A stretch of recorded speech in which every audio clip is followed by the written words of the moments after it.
Hi. So, welcome to the show today. I've had a little bit of coaching by Kathryn, and I suddenly feel a little bit uncomfortable because I'm normally just kind of off the cuff talking, doesn't really matter. But Kathryn Wolfe is here. She's a BBC trained TV director. She's worked at BBC and ITV for over 20 years. She's also taught at university and was a senior lecturer in media performance for many years with my husband, actually. She's written 2 books, which I forgot they're over there. I wanted to show them. And in 2003 founded Pukka Presenting, which is just for basically TV presenting, coaching, or coaching in presenting in general, isn't it? And so, Kathryn, have I covered everything? Yeah, that's lovely. I've got 2 children. 2 children. And no pets. And Kathryn's husband is also a producer, film producer in his own right. Yes. Yeah. So, yeah, lots of good stuff coming out of today's chat. So, Kathryn, what are the basics that we need to know when we're about to go on camera, either on,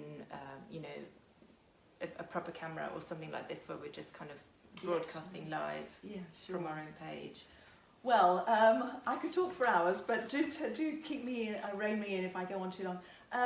The thing about talking to a camera is, as you say, people are doing it more and more and more now, what with Skype and mobiles and all sorts of platforms. But it's not something that we sort of do in our everyday relationships with people. And so some people do find it a little bit alarming when talking to a camera as opposed to talking to a person. But actually, that's the thing you should remember when you're talking to a camera. Imagine you're talking to a person. So right now, I'm imagining that I'm talking to a typical viewer who's out there, who's joined your Facebook Business Bootcamp. I'm not talking to lots of people. Imagine you're talking just to the one. And that's because there are different types of presentation styles for different platforms. So if you were talking on stage, then you might be slightly larger than life. You might talk to those people over there, and then those at the back, and then those at the front, and your eye line would wander. You might be slightly bigger than normal in terms of energy and projection and facial expression, which is perfectly acceptable in that setting. Supposing you're in a business setting and you walk into a room of people to give a presentation, you might typically say, "Good afternoon, everyone." And again, you would deliberately look at everybody around the room, or you should do, to capture them all into your net and make them all feel included. But those things don't work on camera, because if you start looking around the place and your eye line changes and shifts, then the viewer at home is going to be thinking, what are they looking at? Why aren't they looking at me? So you do need to find that lens and really talk to the lens, imagining that you're talking to a person. And it doesn't matter how many people are watching or listening, whether it be hundreds, thousands, millions.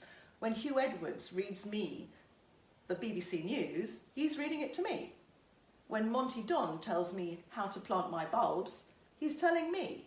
Because look at David Attenborough, classic example.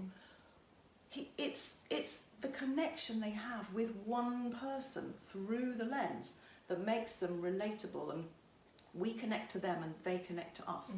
Because how do we view television or stuff on video? Mostly on our own. Yeah. In our lounge with our partner, maybe on our phone, maybe on a big screen, maybe with some headphones, maybe on a laptop. But it's a one-to-one. And that also affects the language you use. So on television, you wouldn't hear people say, "Hello, everybody." I mean, that's the land of pantomime. "Hello, boys and girls." It's very theatrical. "Hello, ladies and gentlemen. Good evening." Very formal, very inclusive to everybody. But no, when you're presenting, you need to think of the one, the singular. So, thank you for joining me. I'm so pleased you joined me today. Come with me, I've got a great show for you lined up. And you'd hear exactly the same on radio. And some radio presenters even keep a little picture by the microphone of their best friend or their mum or their partner to remind them that they're talking to the one, the singular. And you hear exactly the same on radio, whichever channel you listen to. I like Classic FM, and they're so good at talking to the individual. So kick off your shoes, put on the kettle, and spend the next hour with me, because I've got a great show for you lined up. That's a really good point, and I've been telling people that they need to have their ideal client avatar, or they need to know who that person is. And for me, that's actually a past client of mine. Yes. And I have a name, and I could quite conceivably put a photo of her behind, so that everything I'm saying is connecting with her, as opposed to trying to catch everybody and then not speaking to, you're not actually connecting with one person at the end of the day. Yeah, but you could have the same content that you deliver one day on a mobile phone, the next day in a public arena. But you would have a slightly different approach, because with TV you want to focus everything through that camera lens and not let your eye line drift. And with a formal, more public presentation, you do want to look around the room. Yes. And your language will be slightly different. Yeah. And so what are the kind of things that we need to be considering in terms of body language and what to wear and the appearance? Well, body language, I would say less is more. Again, if you go back to newsreaders, they don't use their hands or arms to gesticulate, because they're emotionally neutral, they're just delivering news. It's all in the face, but mostly the voice. So you could close your eyes and you just know whether they're about to give you an upbeat story or a more grave story, because the voice will change. So you don't need, the point being, you don't need a lot, especially within that TV frame or mobile rectangle. It's very small, isn't it? You don't need to do a lot. Your face needs to be alive, and especially your eyes. So it's no good putting on this Colgate smile but your eyes are dead.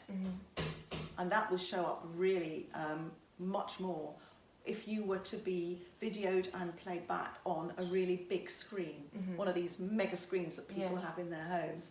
You'd see any insincerity in the eyes straight away, or any glazed or dullness. Maybe you're trying to remember what to say or concentrating and you've just gone.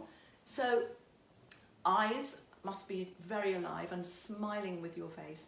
And generally, we're not talking World War III here. Smile. Yeah. Be warm. Be very warm. And because you're not in the same room as your audience, you might need to try a little bit harder to get that warmth through that camera to the other side.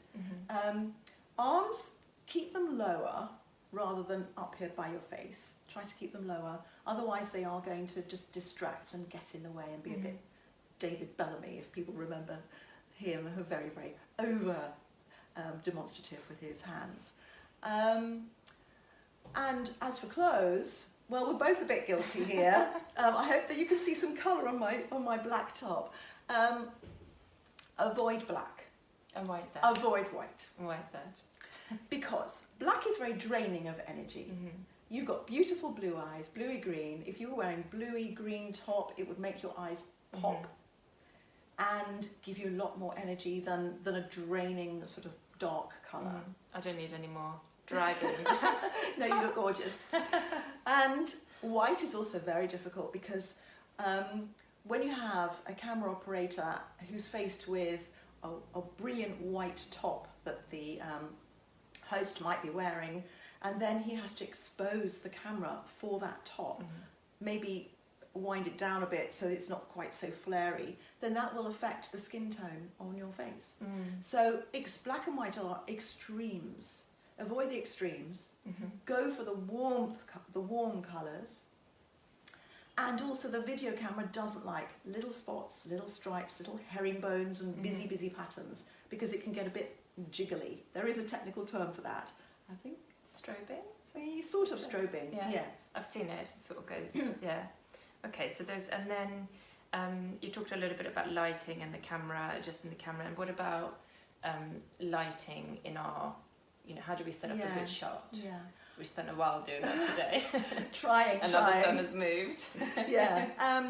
Go for daylight as much as possible. So we do have lots of daylight flooding into this space. because to work with artificial light is fiendishly difficult unless you're an expert and have some training. To be able to get those lamps in the right place, not to create more shadows, is quite an art. So lots of daylight. Try to avoid the top-down lighting because it's just going to accentuate any shadows on your face. Equally, you don't want anything underneath either, else you get a bit like Halloween. But yes, just maybe take a snapshot of yourself in the setting that you've chosen and have a look at it objectively and see, is there a nasty shadow of your nose sort of being thrown across, or do you have sort of sunken eyes? And if necessary, sort of pull some fill lighting from the front, or something. What is that? Well, like a fill lighting is to maybe put some extra light coming towards you, but not directly underneath you. Or some reflective surfaces, like a shiny foil, for example. I mean, in the TV industry, they use these big reflective circles which are shiny, and they can tilt them, and you'll see a difference between whether it's tilted on your face or not, and it gives you that lovely little lift. These are just little tips, but generally go for daylight and maybe a bit more makeup than you might normally. So we were talking about lighting. Yeah. I've seen these kind of lights on stands, and it's a light bulb and then it has a white kind of big thing, and they're about £25 on Amazon or something like that. Is that a good investment for someone who maybe wants to start a YouTube channel and they haven't got daytime, you know, maybe they have a job in the day and they have to do evening? I'm not familiar with that particular bit of kit, but all I can say is there are so many YouTube tutorials out there on how to make a good video that I would just do some exploring and, you know, see what people think. Yeah. Okay. Did everyone manage to find us okay? We're really sorry about dropping off them, but we're going to do a recap at the end, so you won't have, in case you missed anything. Right, so we talked about clothes, and what in terms of clothes, apart from the colour, is there anything else that we should be, and makeup as well? Glitter, you know, is that yes or no? Foundation, should we definitely be wearing it? I'm not. Well, you've got flawless skin and beautiful colouring, so you're absolutely fine. I would say that on the whole, video is quite unforgiving, and lighting on video can sometimes, you know, reveal things that especially in high definition, on the bigger screens anyway, that you know you'd rather not be revealed. So generally speaking, try to use a kind of matte cover up so that you don't get shiny. Okay. Oh right, yeah, I get very shiny, don't I? Yeah, and I've got a friend who's a makeup artist, and she's always, you know, she does my makeup when I do shoots and stuff, and she's always putting, and I feel like I can feel my face. I feel like it's going to fall off. There's so much makeup on me, but it looks great. Okay, well if it looks good, then that's all that matters.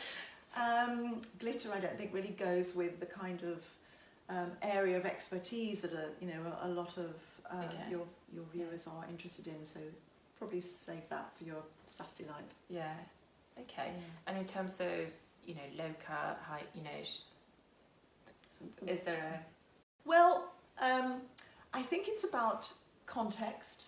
So if you're talking about something for which a low cut is appropriate, then of course that works really well. But I would have said that if you're talking about an area of expertise or nutrition, something a little bit more factually based, then take your cue from what people wear on television in those roles. Let's say newsreaders or people in factual entertainment. So you might wear a block colour top and maybe an informal jacket. Or if you don't want the jacket, just have a range of different tops. Television is mostly about the waist upwards. Yeah. So don't worry too much about, you know, a huge range of what you're going to wear below the waist, unless you're going to be seen in a full body shot or walking and talking outside. But if you're mostly going to be delivering stuff from a seated position, have a range of tops, and you know, obviously a neckline to flatter your body shape. In television, if this was proper television, I would say avoid the turtlenecks and the busy scarves and all that, because it makes it very difficult to fit a radio mic. Yes. But if you're not worried about an external mic, then that doesn't really apply. Okay, that's really good tips. Thank you. Oh yeah, we talked about body language as well, and posture. And my posture's terrible, and I know this. But you're very... We both suddenly start sitting up. I'm a bit concerned you're slipping out of the... Oh. Well, this is a really difficult sofa to sit on, I must say. There's a saying at the BBC, bum back in the chair. Okay. BBC, yeah. Bum back in the chair. So that's easy to remember. So do get yourself really seriously comfortable. I've got some cushions behind me just propping me up.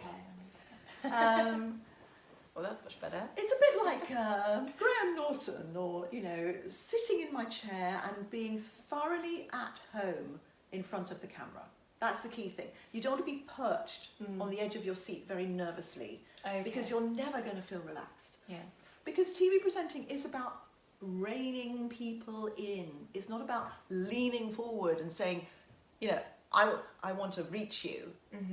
Be super relaxed and rein them in. But relaxed doesn't mean floppy. Yeah. Relaxed still means energy. You've got to have a performance energy. You've got to sit up for a start, or else you can't breathe. If I was all collapsed, I wouldn't be able to breathe properly. And because people are only really looking at you from waist upwards, they do need to see that there's a presence there, like performance ready, as opposed to sunken in. You don't really notice posture on television because it's done well. I think you would notice it if it was done badly. Yeah. So make lots of spaces in your body, head towards the ceiling, shoulders outwards towards the walls. And I don't mean army sergeant major sort of, stick your bosoms out or anything. I actually mean spreading wide and spread. Almost like you've got little tennis balls under your armpits. Spread the whole thing out and lift it up, lift up out of the hips. It's Alexander technique, if you're familiar with Alexander technique. I keep meaning to send Anthony to... So Alexander was a while back. Alexander was the name of an actor who found that his voice kept going, and he couldn't work out why he kept losing his voice on stage. And then he looked at himself in the mirror and realised his posture was at fault. And once he sorted out his posture and his breathing, his voice came out naturally, because your voice doesn't really come from here, it comes from down there. So, in other words, posture. Sit up nice and tall, make lots of space in your body so that you can fill your body with air, because the air is your fuel tanks. And then you will never run out of air, because when you're talking a lot, that's one of the issues that you could face, that you just run out of steam. So yeah, be very energized, and even if you're on radio, dress up, put on your makeup, and feel like you're ready. And it changes everything about your performance. You know how they say something like, if you smile, you use sort of 52 different muscles or something. But when you speak with a smile, then it changes the way the voice comes out of your mouth. So it's all to do with kind of being ready for your performance. Yeah. And posture and breathing and relaxation are very, very interlinked. But posture's really important. Yeah. And breathing, you without said as well. Yes. So breathing. What are the strategies for making sure that you apart from the posture, but if you're getting nervous, for example, going into something, do you have any tips? Yeah, definitely. It's perfectly normal to feel a little bit nervous before you do any sort of broadcasting, because we're just not used to having the microphone and the camera put in front of our face. It's not something that people do all the time, and that's fine if you feel a bit nervous. In fact, a bit of nerves is a good thing, because a bit of adrenaline, gives you a bit of va-va-voom, whatever the current phrase is. But yeah, so with some people, nerves become overwhelming, and stage fright is common in theatre, and it's when the nerves become too much that it really destroys your performance, and you never want to get to that point. breathing is the way to counteract any form of nervous anxiety. So, you know how the first thing to go when you're nervous or when you have an emotion going on is your breathing. Your breathing changes. You start sort of panting or hyperventilating or shallow breathing, fast breathing, and too much of that and you will pass out. So the way to counteract that is by breathing down here, diaphragm breathing. And you can check it yourselves if you put your hands under your ribs and breathe in through your mouth rather than your nose, because noses can get a bit stuffy. And as you breathe, this whole area here is expanding. And not just at the front, at the sides and at the back as well. And that's diaphragm breathing. That's where you should be taking your breaths from. So if you feel nervous, breathe deeply from down here. If things get a little bit much, then there's a few tips that I've benefited from. One was from a lady who was training who was the chaperone on a West End show for the young boys and girls who were taking part in Chitty Chitty Bang Bang or Mary Poppins or one of those, and the little kids were getting a bit nervous in the wings before they went on. So the tip she gave them was, take one finger on one nostril and just close it, and you breathe through one nostril. I can't do that. Cold. I think that what that is doing is actually forcing you to breathe deeply, because it's harder to breathe. That's a Kundalini technique. I'm not familiar with that. Kundalini yoga. Okay, fair enough. But the one I would recommend, and again I've used it myself, is square breathing. And this is also used within the medical world, and some of you might be familiar with it. So take a square that you can look at in the room or outside, whether it be a door, a window, a picture frame, a phone, a fireplace, a cushion, anything. And use that square as the frame for your breathing. So you breathe in for 4, hold it for 4, breathe out for 4, and hold it for 4. And if you do that a few times, it just regulates everything. It stops you from hyperventilating. And these little tips, there's much that's been written about how to relax and breathing techniques.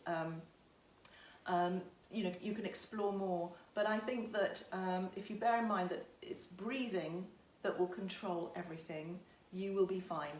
And remember to pause in your speech and stop, partly because you want the viewer to catch up with what you said, and also because that's what punctuation is for. A comma means a pause. A full stop means just stop.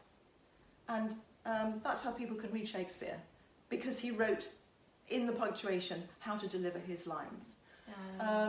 So just remember that. I mean, if you're in a position where, for example, you have to read autocue, faced with this wall of words, just remember that each one is a new thought, each sentence is a new delivery, and a comma and a full stop are there to help you. Okay, so don't just kind of launch into it because you're nervous and then you forget to breathe. Yes. It's actually quite, I mean, it's quite difficult to remember to do everything you need to do and say everything you want to say and to breathe on top of everything else. Well, you shouldn't have to remember how to breathe. It should happen automatically. Breathing properly. The thing is, if you think about it this way, if you breathe correctly, you're getting oxygen to your brain, and your brain will then remember what you have to do. Yeah. You know how people go foggy-brained? Hang on, I knew it yesterday, but now I've forgotten it. What am I supposed to do? Or dry-mouthed, or knocking knees, or sweaty palms, or palpitations. That's all linked to breathing. So if you breathe correctly, you should remember what you need to say next, because your brain is going to be switched on. You're switched on. Yeah, somebody actually said, how do you overcome dry mouth? So that's the stress response. You haven't. Yes. That is totally part of the adrenaline kicking around. All of these different responses are your body's reaction to fight or flight. So, you know, we're just human beings at the end of the day. We're in a situation we don't like. We fight, i.e. get lots of adrenaline going, or we flee. And that's the way that our bodies physiologically react to stress. And dry mouth is one of them. That's why I've got my glass of water, and so has Sandra. Yeah, got mine over to there. keep hydrated is another really good tip. Because if you've got a dry mouth, then you get these lip smacking. What about I've noticed that when I'm on podcasts or when I'm watching back something I've recorded, I'm speaking so slowly, and I think everyone must just be getting so bored. But should we speak slower, articulate more, or kind of be more energetic? What should we kind of try to do? Well, the actual rule in television for the rate of speech is 3 words per second. You can do a little test at home. If you write yourself 30 words, which is approximately 10 seconds, and if you read it aloud, if you've read your 30 words in, let's say, 7 seconds, you might be guilty of speaking too quickly.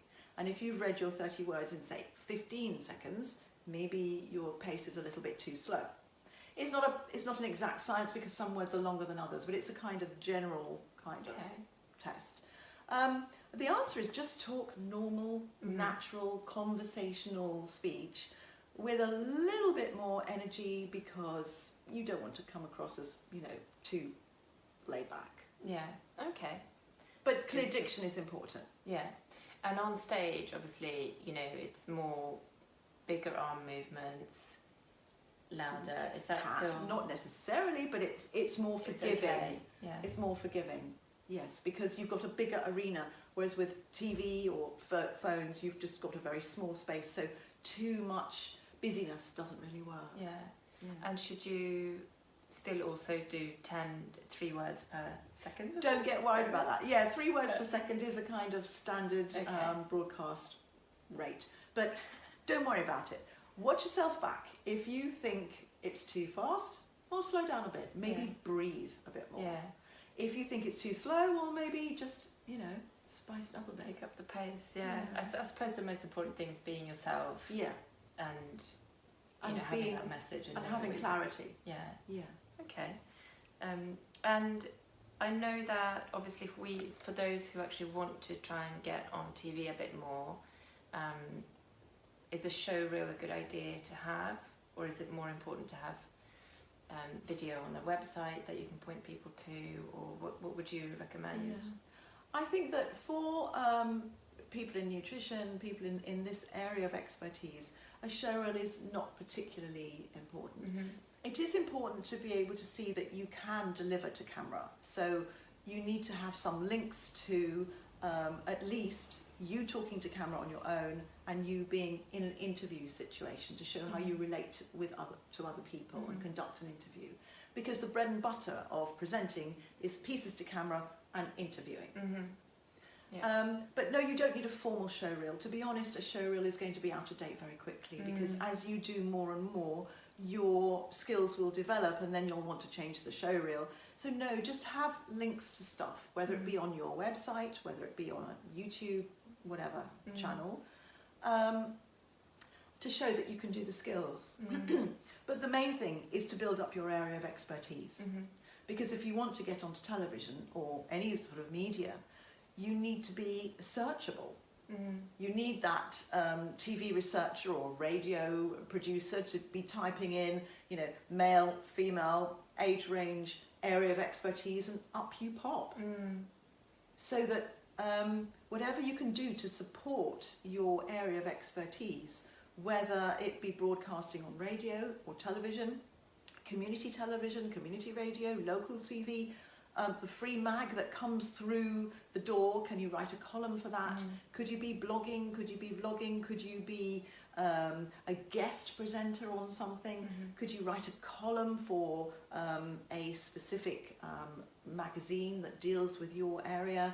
Anything to raise your profile so you're searchable, and then you become the go-to expert. Yeah, so this is just repeating everything that I've been talking about for the last few days. That is your USP. So if you want to get into magazines or on radio or on TV or anything like that, then you need to be the go-to person, and that means niching, because otherwise you just kind of know a bit about everything, and you might be really good on camera, but the producer's going to want the expert at the end of the day on his show. Yeah. Right. Yes. So content is really important. If you're the expert, you're hired because of the knowledge that you've got.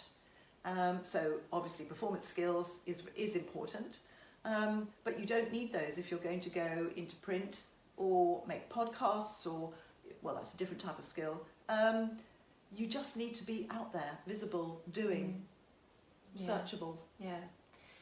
And when it comes to notes and I've got notes here, which are sort of, probably a bit too much, but what should we write out what we want to say and then try and memorize it? Or what's the kind of, if we want to do a piece to camera that we're then going to put out, for example, on our own channels, how do we keep in mind what we're trying to say? Yes.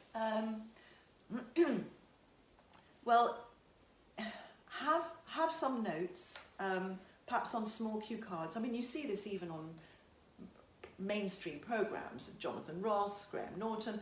They'll have little cue cards, little postcard-sized pieces of card with some key pointers, some key facts, some aid memoirs, some structure, some interview questions, and they'll just change them as they go through. They're quite discreet, but they are obviously there. And keep them in your eye line, not over there, somewhere out of vision, because then you'll have to take your whole eye line away. Just every now and then, just maybe drop your eye line down and just check what's coming next. In television, if you are required to remember a script fully, verbatim, word for word, you will be given autocue, because it's too much to ask people on these very short, fast turnaround programs, short rehearsal times for TV, too much to ask you to remember a whole script. And it would be there on autocue for you to read, and that's just another skill to learn how to read it naturally. But many programs are made even without autocue, but you're given a script as a presenter, in which case you would get the gist of the script. It doesn't have to be word for word perfect, but just know how to get from A to B to C. Just know the names of your interviewees, their background, their bio, so you're not reading that would look really bad. And but you could have the questions written down if you want to take them through the interview with you.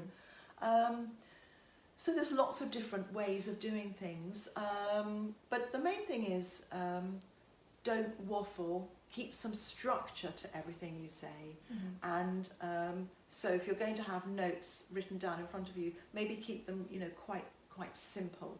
Don't have, a dissertation sort of cut up and put into different postcards, because you'll end up reading it.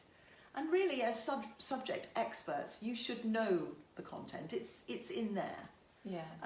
These are just little aid memoirs in case you lose your way. Yeah, exactly. Yeah. I personally find that it's easier to go live and just kind of talk off the cuff, and if I've got anything to remember, then and I know that it can be stopped and we can start the camera again, then that's just the end for me. It takes me hours when I've tried to do that. Well, it's a very good point. I mean, so many vloggers and YouTubers use the edit as a stylistic punctuation point, and it concerns me that if they were to move to television, can they actually remember more than 5 seconds at a time? So it's a really good skill to develop if you do feel that television is your end game, to pretend that everything you're doing is live. People on television make mistakes the whole time, but it's how they recover from them that sets apart the professionals from the amateurs. If you pretend everything is live and you carry on, even if you make a mistake, which is fine because we're all human, then you'll be much more employable in the real world than if you can only actually deliver 5 or 10 seconds at a time and then you just keep editing it together. Yeah. It doesn't show that you can present. Yeah, absolutely. Okay, so people are coming back on it. Let me check my notes, see if we've covered. So we've talked about the lighting. I think we've kind of talked about everything apart from getting out of your comfort zone when you're not somebody who actually necessarily ever wanted to be on television. You didn't kind of grow up going to stage school and kind of going, I'm going to be I'm going to be a celebrity. A lot of us don't want to be out there and feel quite uncomfortable even posting on Instagram and things like that. So how do you kind of get out of your comfort zone because you feel like it could help your business and get that mindset piece? Yeah, I think it's important to feel proud of everything that you've achieved, and that this is just a way of communicating your knowledge to other people. you can start slowly by broadcasting in a very sort of soft launch way. You could start with literally a website and Twitter and blogging, just writing about your area of subject expertise, your knowledge. Then if you get a bit braver, you might start making very short little videos. And you can practice these endlessly at home until you find one that you're happy with, and then just put out, you know, a little 10-second here or there, and just slowly build up, just baby steps. You know, most people you know, can record at home on some device and just practice. I say to people who I'm training from scratch, keep a video diary. So every night before you go to bed, just talk to that camera and just offload or start recording little sample pieces that you might want to use one day for your business, until you feel that talking to that camera is just like falling off a log. It's just like talking to anyone else. And soon, very soon, you will find you've built up confidence. Because the good thing about this is that TV presenting is a learned skill, and it gets easier the more you do it. As long as, brackets, you're not practicing lots of bad habits. So you need to know what bad habits to look out for. Okay. We've kind of mentioned some along the way, we can recap. But as long as you keep doing, it will get better. Yeah. Easy. I have a Facebook group for people who want to know about nutrition for fertility, and it's closed, and I don't let people in who haven't actually answered questions on, you know, to get into the group, and I don't let other practitioners in, and it's just a very kind of cozy place where I know that, you know, all they want is my information, and they're not there to kind of catch me out or, you know, whatever it might be, and I don't feel self-conscious because I'm not broadcasting to the world and anyone could go and see that. They have to be approved by me to be in the group, and that actually got me more comfortable. Because it's a safe place. Because it's safe. Yeah, I feel safe, and I know that whoever's watching me is because they actually want to know about what I'm saying. They're not kind of checking out, you know, or whatever it might be. They're not going to write something about your clothes or your hair. Or they're not kind of judging me for anything other than, you know, they're just there because they want my information. So that's kind of nice. And, you know, it started with 10 people, then maybe there were 50. You know, I think I've got like 250 people in there now. But, you know, I know them, and I know the people who are always going to be coming in and, you know, commenting or sending me messages. So that's quite a nice way to start, I think, rather than going on Instagram and sort of talking to all of the people and it's like there forever for anybody to look at, you know. So I suppose, and equally when you're going into groups and you're talking in front of people on stage, perhaps you can start with a smaller group potentially. All very, very good ideas. Really good. So hopefully everyone's found us again. I don't want to drop out again, so post any questions that you've got for Kathryn, and we're just going to recap a little bit now. And then we'll take some questions, and then... Well, I just mentioned there that I said I would recap on what the really bad points are. So if you are starting to talk to camera, well, we've covered most of them, but I would just say the main points again are to talk to the camera lens and imagine that it's a real person, and imagine it's a typical client or a typical patient, and keep it all very focused through that camera lens, so your eye line is not wandering all over the place. And keep it conversational, keep it warm, make sure your face is warm, make sure your eyes are smiling, and remember to breathe so that you don't just babble on. And also, if you speak too quickly, it can sometimes make people think you're nervous, and you don't want people to think that you're nervous. You can prepare as much as you want. And then when you do start talking to camera, if you try to imagine that it's just live all the time, then you will learn to dig yourself out of any little mistakes that happen, and they will happen, that's fine. But it keeps it natural and conversational. Yeah, that's great. And we talked about clothes. We did. Don't wear black. Don't wear black. Don't wear white. Don't wear white or spots or stripes. Go for a nice block colour that really shows off your skin tone and your eyes properly. And use natural daylight because it's kind of easier. And just be really relaxed and at home. Find a nice comfy chair. Don't perch on the edge of a kitchen stool. And breathe. And breathe. I think that's about it. So do we have any questions? Well, it's not rocket science, that's the thing.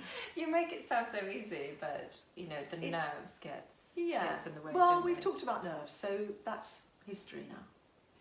So we don't seem to have any questions, but I wanted to also let you know that Kathryn's obviously training TV presenters all of the time, and there's lots of different places to find you, isn't there? So first of all, your website's pukkapresenting.co.uk. Yes, Pukka Presenting. Pukka Presenting, P-U-K-K-A, presenting. .co.uk, that's right. So yes, I run courses mostly in Covent Garden, in the centre of London. So I've got one coming up in December. There's 2 spots left on that, 1st and 2nd of December, and that's the weekend. And the City Lit courses I'm running are full right now, but there's more coming up in the new year. And privately at home in North London. Private one-to-one. She's on Instagram, so go follow her, Pukka Presenting, that's right. And there's loads of information on your website as well. And I think you mentioned that you could do sort of small group coaching as well if, you know, people wanted, nutritionists wanted to come as a small group. They don't necessarily have to go to City Lit, they could come to you as well. Yeah, and, very flexible, very flexible. I've got all the kit at home that I use at the Actors Centre. The City Lit has more kit, 3 cameras and radio mics and in-ear talkback. That's for the really preparing people for when they will be working in a big TV studio. But you know, the skills you learn in my lounge. People who are really household names on television at the moment learnt in this lounge, on this sofa. Today. It's a very comfy sofa. So we don't have any questions. Wondering if that's because...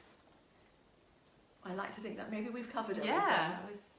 But if you do have any further questions, then I'm sure I'd be more than happy to answer them. Sandra can send them my way. Yeah, absolutely. I'm just looking back at all of the other people who were asking questions, but I think we have actually covered those. So thank you so much for joining us today, and it's been such a pleasure. I've learnt so much today. So it's been delightful. Thank you for making it all so easy. Have a good day. Bye. Bye.